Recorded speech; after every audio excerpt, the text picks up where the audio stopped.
Bismillahirrahmanirrahim.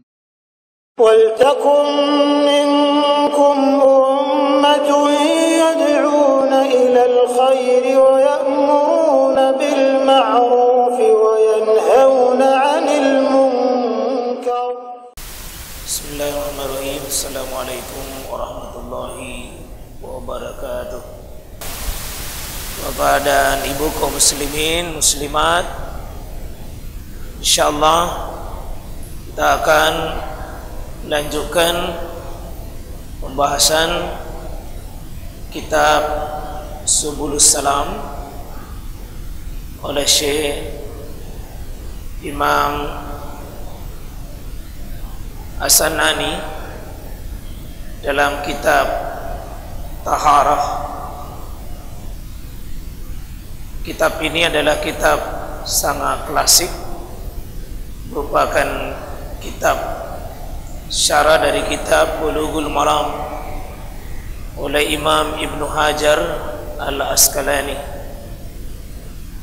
Dalam pembahasan ini di bab tahara, bab tentang bersuci, Imam Ibnu Hajar Al-Asqalani mengangkat 15 hadis.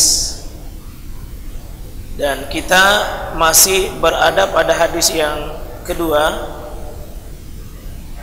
dari 15 hadis tersebut di bab di kitab bersuci atau kitab taharah.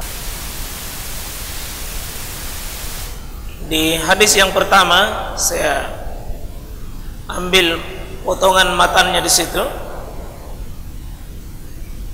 Ketika Nabi SAW mengatakan bahwa air laut itu huwa tahur, itu suci, mauhu suci, airnya al-hillu maitatuh, dan halal bangkainya.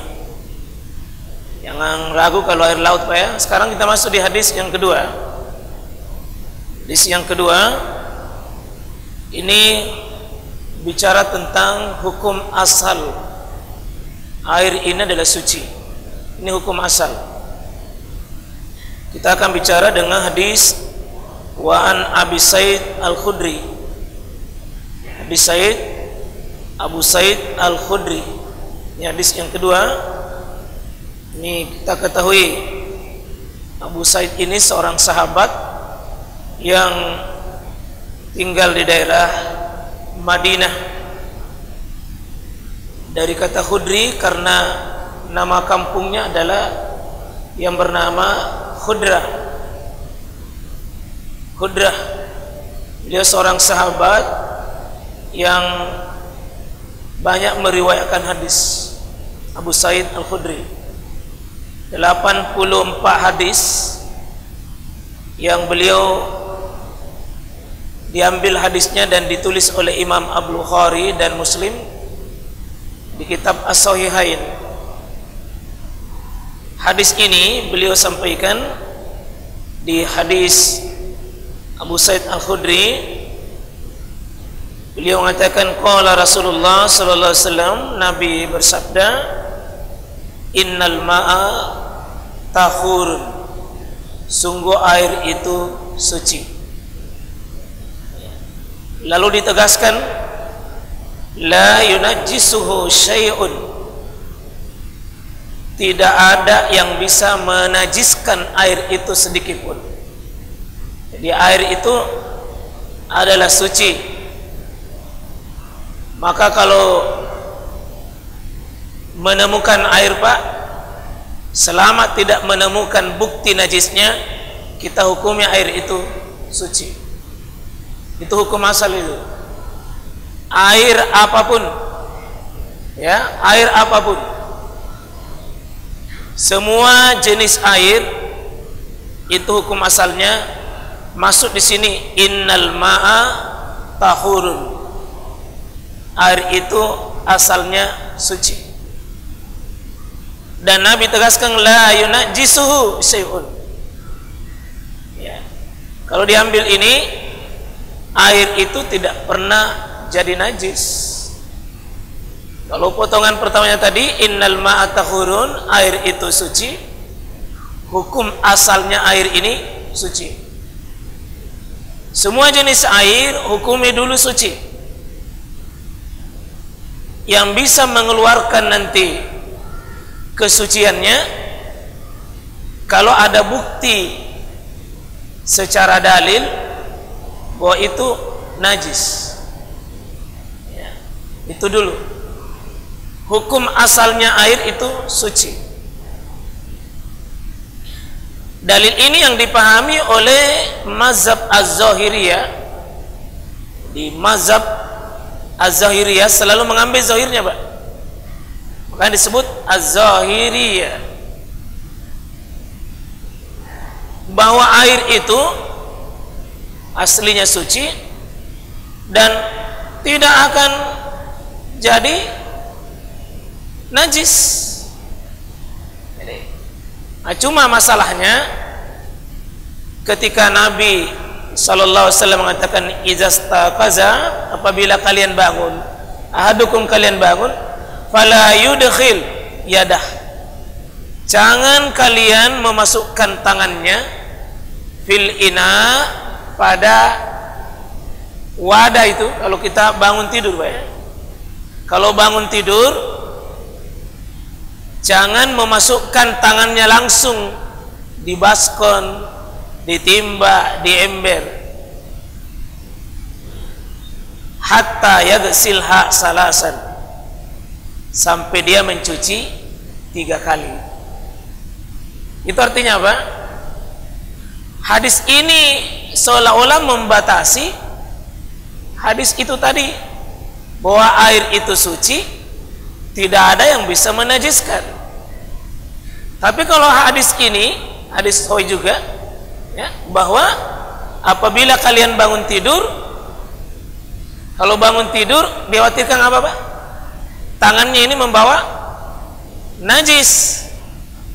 Kalau tangan bawa najis, jika najis bertemu dengan air yang di ember itu, kalau kita bangun tidur, bisa jadi ini rusak airnya.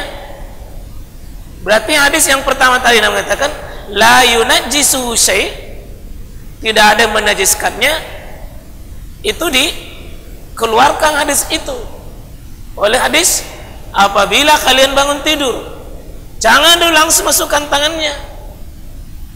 Tapi sebagian ulama mengatakan tidak, larangan memasukkan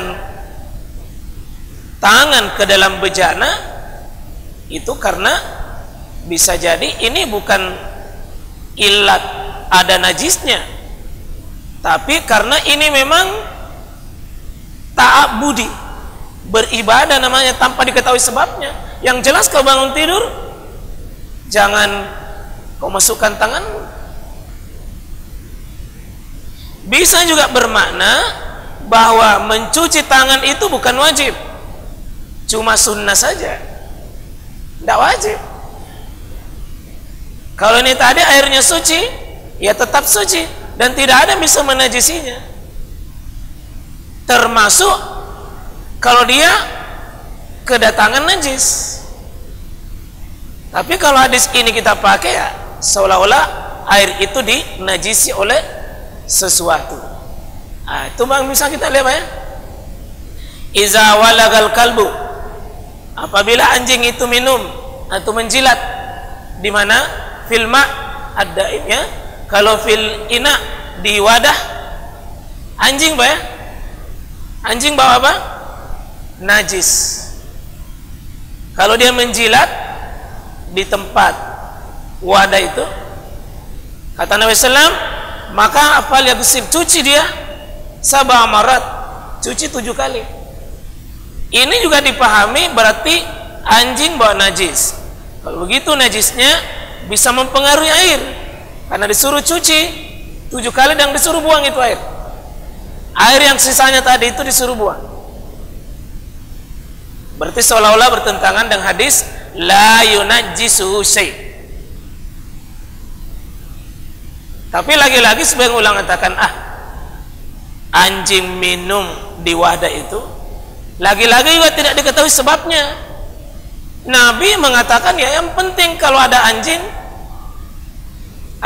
minum atau menjilat, bukan karena najisnya, memang itu ibadah tanpa diketahui sebabnya. Itu namanya melakukan sebuah ibadah, Pak, ya, tanpa diketahui sebabnya, namanya at-ta'abbudi. Ta'abbud namanya, ya, tahu atau tidak tahu, ya lakukan saja. Yang penting dalilnya sudah jelas, itu namanya at-ta'abbud. Ya, maka akhirnya nanti ulama ada mengatakan ya, kalau begitu, ya, ada yang membagi jenis air yang dimaksud la yunajjisuhu syai' adalah air yang jumlahnya banyak. Kalau banyak, ya tidak bisa najis. Lalu ukuran banyak itu berapa? Itu nanti ulama lagi berbeda. Ada yang mengatakan ya, kalau Imam Syafi'i dengan Syafi'iyah itu ukuran banyak pakai standar 2 kullah. Di atasnya itu masuk ini, di atasnya 2 kullah masuk ini hadis la yunajjisuhu syai'. Kalau di atasnya 2 kullah. Cuma Hanafiyah, Abu Hanifah tidak mau pakai itu hadis. Sisi hadis ini lebih rendah dibanding hadis ini. Lagi pula hadis tentang 2 kullah itu mutarib, namanya goncang, banyak sekali riwayat tentang. Tapi Syafi'iyah tidak. Ya, Syafi'iyah tidak.